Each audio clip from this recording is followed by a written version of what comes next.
말씀해 보면은 이제 입다가 이제 이 어려운 일들을 다 보내고 어 그 이제 마지막 죽게 되는 그런 일들이 있습니다. 자, 12장 7절입니다. 12장 7절. 입다가 이스라엘 사사가 된 지 6년이라. 네, 6년 동안 이스라엘의 사사로 있었습니다. 입다는 죽어서 길르앗에 있는 한 성읍에 묻혔다라고 장사되었다라고 얘기하고 있습니다. 자, 어제 장면에서 성경에서 참 그 인신 제사를 드린 그 딸을 제물로 바친 하나님 시키지 않았습니다. 그죠? 하나님 시키지 않았고 하나님께서 기뻐했다, 즐거워했다 이런 말씀도 없습니다.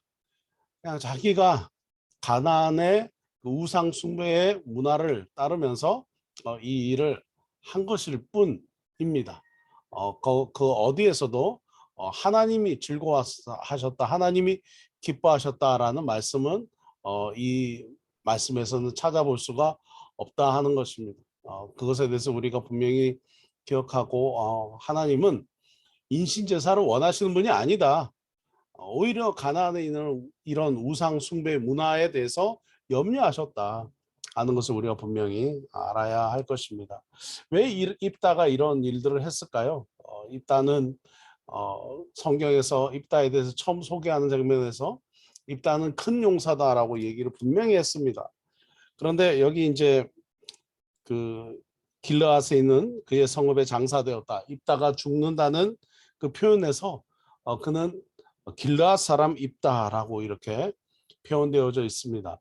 처음에도 길르앗 사람 입다는 큰 용사, 죽을 때도 길르앗 사람 입다, 길르앗 사람이라고 계속해서 강조하였습니다. 유명했던 것 같습니다. 굉장히 그 이스라엘의 그 문화 속에서는 유명한 사람, 길르앗 사람 입다. 그가 어디 출신인지 모르지만 굉장히 그 지역을 그냥 그 이스라엘의 안에서는 굉장히 유명하게 만든 사람이다. 뭐 용인 사람 누구 뭐 그런 거죠. 부산 사람 누구 뭐 이런 거죠.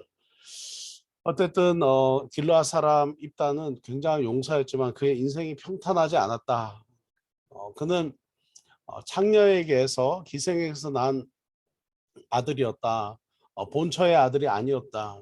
그러니까 본처의 여러 아들을 통해서 집에서 쫓겨났다. 그리고 유산을 아무것도 받지 못하고 쫓겨났어요. 기생에게서 난 아들이니까 뭐 그렇겠죠. 그러니 본처에게서 난 본처의 그 아들들이 이제 유산을 받고 이제 이 쫓아냈다 하는 거죠.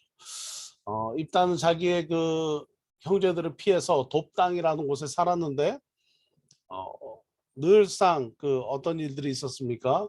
그 입다에게 그는 인정받고 싶은 욕구 그리고 좀 잘 보이고 싶은 욕구 그런 욕구들이 입다의 삶에 있었다 하는 것들을 우리가 보았습니다.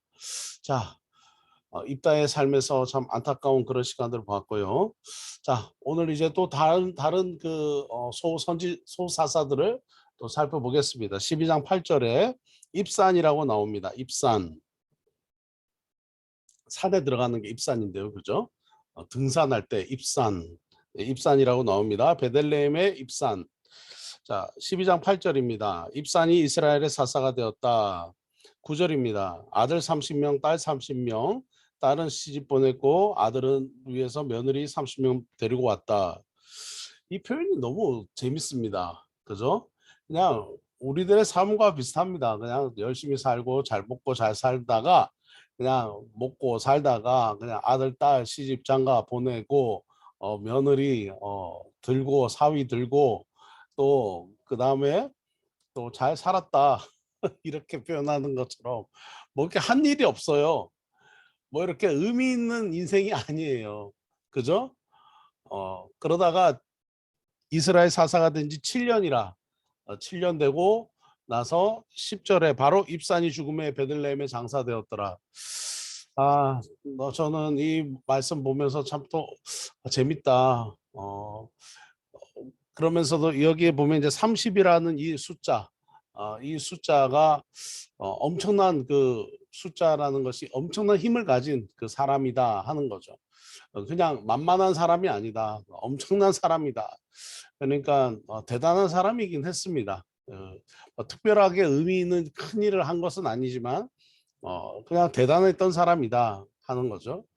어, 그러면서 여기에 보시면 밖으로 시집 보냈고 밖에서 며느리를 데리고 왔고, 그러니까 딸들을 밖으로 시집을 보냈고 또 아들들을 위해서는 밖에서 며느리를 데리고 왔다. 근데 이 사람이 참 이 밖에서 이 밖은 어딜까요? 바로 이스라엘 밖입니다. 이스라엘 밖이면 가나안 사람들입니다. 이 가나안 사람 속에서 가나안 사위 그리고 가나안 며느리를 봤다.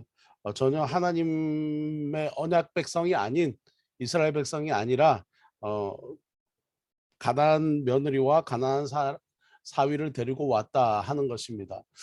결국은 이 말은 뭡니까? 그가 그 시대의 대단한 사람, 그는 대단한 사람이라고 스스로를 여기고 살았을지 모르지만 결국은 하나님께서 원하지 않는 우상 숭배하는 집안의 자녀들과 자기의 사랑하는 자녀들을 결혼시켰다. 결국은 사사면서도 하나님을 버리고 우상을 섬겼다 하는 것을 우리가 보게 됩니다. 결국 사사의 책임과 의무를 다하지 않았다. 그러니 이 사무엘 선지자의 눈에는 정말 안타깝게 보였을 것입니다.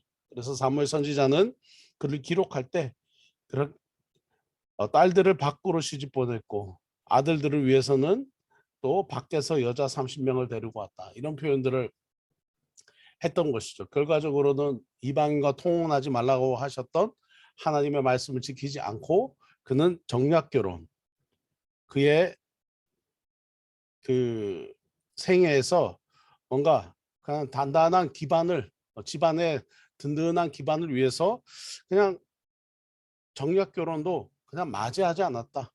하나님이 기뻐하시는 일을 끝까지 하고 신실한 가정으로서의 그 삶을 살지 않고 정략 결혼까지 했다 하는 것을 보게 됩니다. 다음은 엘론이라는 사람인데요. 자, 이 엘론은 어, 그 엘론이 오히려 그냥 다른 말이 없습니다. 그냥 엘론이 10년 동안 이스라엘을 다스렸다. 그리고 엘론이 죽었다. 이렇게 얘기가 나옵니다. 음, 여기 보면은 그 앞절에 보면 사사가 이스라엘의 사사가 된 지 7년이라라고 입산에 대해서는 정략 결혼을 일삼았던 입산에 대해서는 이스라엘의 사사가 되었다. 그러나 여기에 이스라엘을 다스렸다는 말이 없습니다. 그죠? 그런데 이 다음에 나오는 엘로는 뭐 아들이 많았다, 딸이 많았다 이런 표현 하나도 없습니다. 그냥 간단하게 그를 표현합니다. 그는 10년 동안 이스라엘을 다스렸다. 멋진 것 같습니다. 그냥 이렇게 살면 될 것 같습니다. 이렇게 사는 인생이 더 낫다.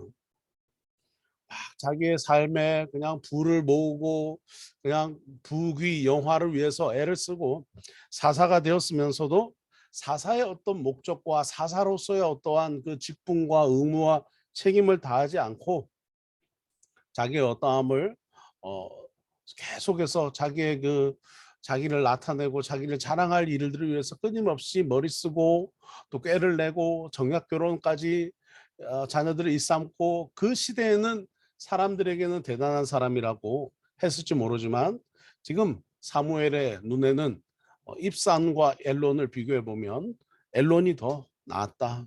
입산은 부끄러운 삶을 살았다 하는 것으로 기록되어 있습니다. 다음은 압돈이라는 사사입니다. 압돈이 사사가 되었습니다. 이스라엘의 사사가 되었더라. 이 사람도 다스린다는 말은 없어요. 압돈이 이스라엘의 사사가 된 지 8년이라. 여기도 보면 그에게 40명의 아들 손자 30명 어린 낙이 70마리를 탔더라. 야, 대단하죠. 네, 그냥 낙이 70마리를 그냥 타고 다녔습니다. 뭐 대단합니다. 근데 여기에 보면 이스라엘을 다스렸다. 사사로서 이스라엘 다스렸다라고 얘기했던 앞에 이 엘론의 말, 단 두 절로 그의 삶이 표현되지만 그의 삶에서 가장 중요했던 사사로서의 직무, 어, 이스라엘을 10년 동안 다스렸다. 엘론은 이렇게 표현되지만 압돈과 입산을 보십시오. 압돈은 13절, 14절, 15절입니다. 40명의 아들, 30명의 손자, 어린 낙이 70마리. 그러나 사사로서 다스렸다는 말은 없습니다. 그가 자랑한 것은 그가 얼마나 평상시에 이런 걸 자랑했으면 이렇게 기록이 되었겠습니까? 300년이 지난 시간에도 이렇게 기록이 되었을까요? 40명의 아들 자랑하고 손자 30명 자랑하고 어린 낙이 70마리 타고 다닌 거 자랑했지만 그는 사사로서의 의무와 책임은 다하지 않았다 하는 거죠. 그냥 부자였다. 부자였다. 이런 압돈이라는 사사가 있었는데 부자였어. 그가 사사가 되었지만 이스라엘 다스리지는 않았어. 그냥 사사로서의 그, 직분만 가지고 그는 부자였어. 끝. 그런 거죠. 자, 그럼 여러분 이 사사들의 삶을 보면서 우리는 어떨까요? 우리는 어떤 삶을 살고 싶습니까? 물론 우리가 지금 살아가고 있는 이 시대에 부자로서 또 많은 자손들이 있고 많은 손자들이 있고 뭐 그러면 또 이 우리에게 주는 그런 의미가 있겠지만 여러분 우리는 믿음의 가문을 세우는 사람들로서 우리 때만 생각해서는 안 됩니다. 우리 다음 때, 다음 때, 그 다음 때에 어떤 일들이 일어날 것인가도 기도하고 생각해야 한다 하는 것입니다. 하나님을 섬기는 믿음이 가장 중요하다. 하나님이 우리에게 맡기신 그 부르심과 사명, 그 의무와 책임을 우리 때도 다 하고 우리 후손들도 다 하고 우리 손주들도 하게 해야 된다. 이것이 우리의 기도의 제목이 되어야 할 것입니다. 자, 결국 여러분 보시면 그 3장서부터 나오는 그 운니엘, 에우, 드보라, 바락, 기드온 이런 그 사사들과 이런 사람들을 대사사라 그러죠. 그 다음에 돌라, 야일, 입다, 입산, 엘론, 압돈, 삼손 뭐 이런 소사사들의 이야기들을 이렇게 보면 어떤 사람이 사사 같습니까? 앞에 표현되었던 이 빨간색으로 해놓았던 운니엘, 에훗, 또 드보라, 바락, 기드온 이런 사람들이 좀 사사처럼 보입니다. 뒤에 보면 돌라, 야일, 입다 막 딸을 그 인신제사 드리고 입산 뭐 자녀들 그 정략 결혼시키고 또 압돈 그죠? 어 부자인 것을 자랑하고 그 삼손 뒤에 나오시면 참 안타깝습니다. 예. 어떤 차이가 있을까요? 사실은 이 운니엘 또 왼손잡이 에훗 또 드보라 또 기드온 이 정도 되면 야 정말 멋지다. 기드온은 사람들이 자기들에게 찾아와서 우리에게 인간 왕이 돼달라까지 얘기했지만 그는 정중하게 거절합니다. 그런 그 직분과 명예에 욕심이 없었습니다. 물론 그의 아들 아비멜렉이 그냥 엄청난 일을 저질렀지만요. 참 그것은 안타깝고 그도 또 비참하게 죽었습니다. 그러나 이 기도원의 삶은 참 멋졌던 것 같습니다. 그런데 중요한 것은 이 사사들의 어떤 차이가 있었을까요? 사실은 여기 보면은 이게 어떻게 사사야? 그냥 자기 부자인 거 자랑하고 자녀 많은 거 자랑하고 또 딸을 그냥 그 인신 제사를 드리고 어떻게 이 사람들을 사사라고 할 수 있어? 라고 얘기할 수가 있습니다. 결과적으로 이 두 사람들의 이 두 그룹의 큰 차이는 뭐냐면 사사기에 나오는 이 총 5번 나오는 단어가 있는데요. 바로 무슨 단어냐면 평온이라는 단어입니다. 평온하였더라, 평온하였더라. 언제요? 이 사사들이 다스릴 때는 평온하였더라 라고 표현이 됩니다. 자, 3장 11절에 운니엘이 다스릴 때 그 땅이 평온하였다. 40년 동안 평온하였다. 이렇게 나오고요. 또 3장 30절에 에훗이 그 땅을 다스릴 때에 평온하였더라. 이렇게 나오고요. 5장 1절에 두보라가 등장하고 또 바락이 등장합니다. 그죠? 두보라가 바락에게 이렇게 하라 얘기합니다. 드보라는 여인이지만 사사가 되었습니다. 힘이 센 사사가 아니었어요. 그냥 하나님이 그에게 주신 마음으로 청년 바락에게 얘기했고 그 바락이 나가서 싸웠습니다. 결국 승리하였죠. 5장 31절에 그가 다스리는 동안 이스라엘이 평온하였더라. 8장 28절에 기드온이 사는 40년 동안 그 땅이 평온하였더라.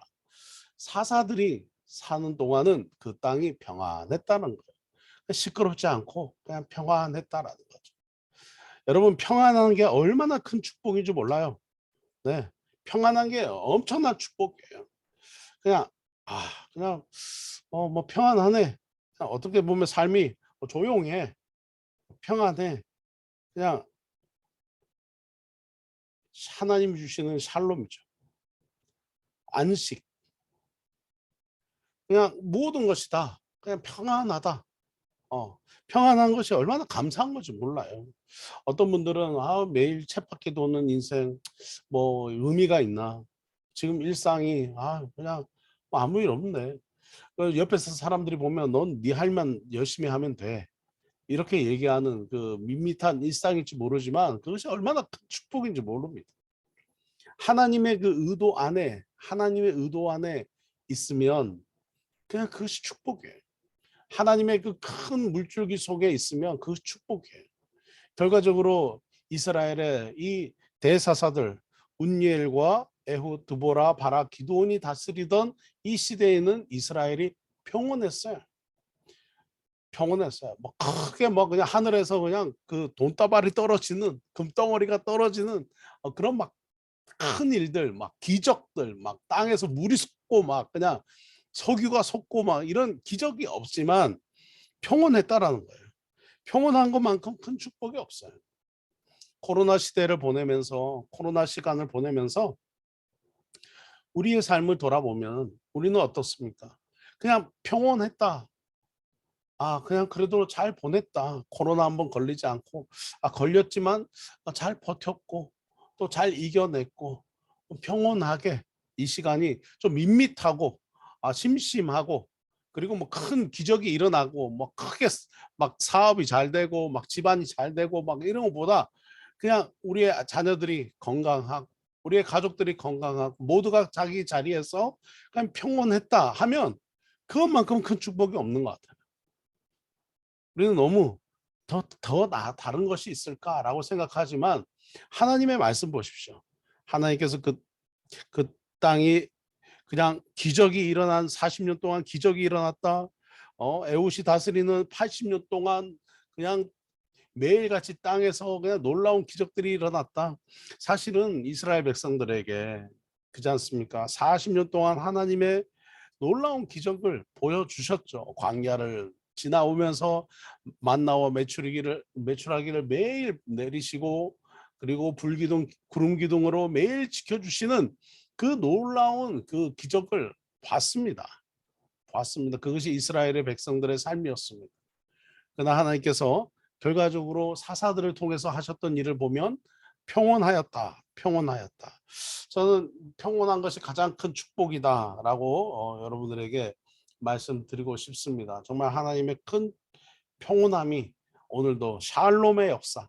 그냥 조용하고 밋밋하지만 평온한 은혜가 있기를 주님의 이름으로 축원합니다. 이것만큼 큰 축복이 없습니다.